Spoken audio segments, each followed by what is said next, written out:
Well, hello. I'm sitting in my office talking to you all on my own. This is a little bit weird. Normally I'd be talking with Warwick. However, we were really pumped to get some information out to you now, and I guess a bit of an opinion piece on the coronavirus and where things are at present. I know myself, working on social media all day, every day, have felt a lot of fear about where we're at, what's going on, what potentially might be happening.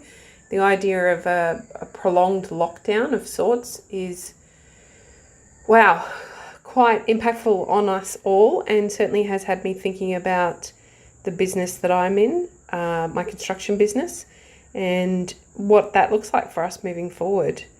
And I'm going to buck the trend a little bit and say that I don't actually feel a lot of fear around my business and what my business looks like moving forward.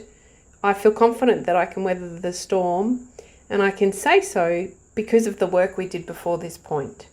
Because we've spent years learning how to look at our numbers, because we've spent years planning so that we've got a buffer to help us through this. But that's really easy for me to say because I'm sitting in my privileged position. But what does it mean for you and your business? Are you feeling scared? Are you feeling worried about what's going to happen tomorrow, next week, next month, 6 months from now? Have you thought about how you can start to make some changes so that this doesn't become the big negative for your business that I think so many of us are conditioned to think it could be?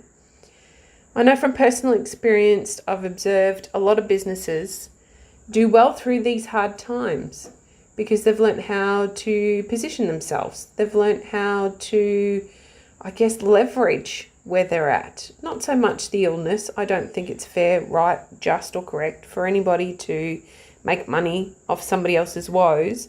But I feel like smart businesses know how to position themselves during these times. They've looked ahead. They understand their numbers. They know where they might need to do some work to encourage the customers to be confident enough in them to spend.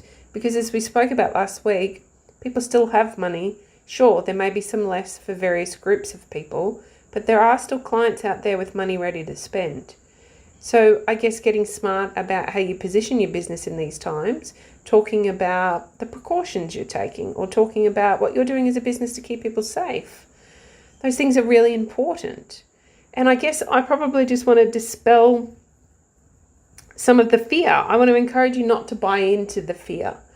I'd like to encourage you to, sure, go through the emotions you have yourself about where your business is at, where your family is at, what's happening for you during this time. But can we change the filter or the lens with which we look at what I guess we're being sold to be a massive disaster, and maybe think, is there a way for us to move forward here? Is there a way for us to change our business so that we can service needs in a different way?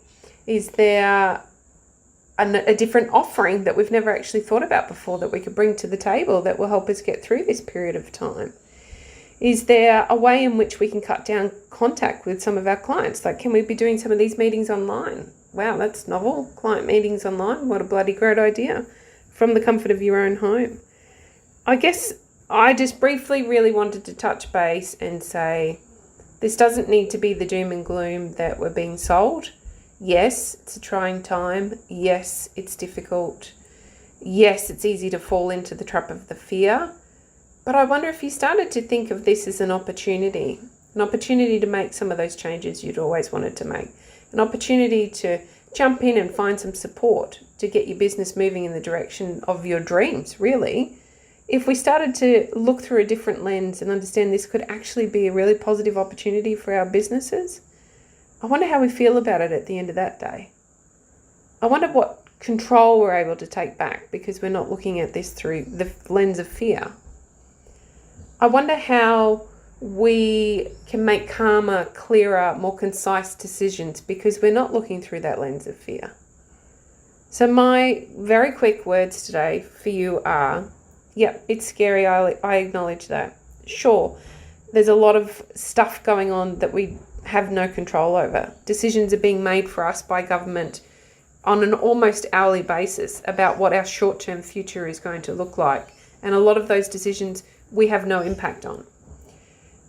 But may I encourage you to look at this without that fear and wonder what that could actually mean for you in a positive way for your business. for your family. You've got time to make some changes. So I guess I just wanted to leave you with those thoughts today, really briefly. A very different style podcast episode for Warwick and I today. It's very strange talking into my phone all by myself in my office.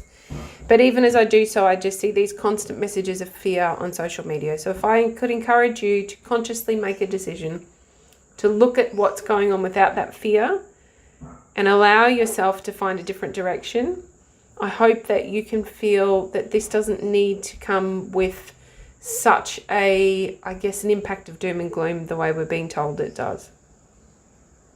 Thanks for listening.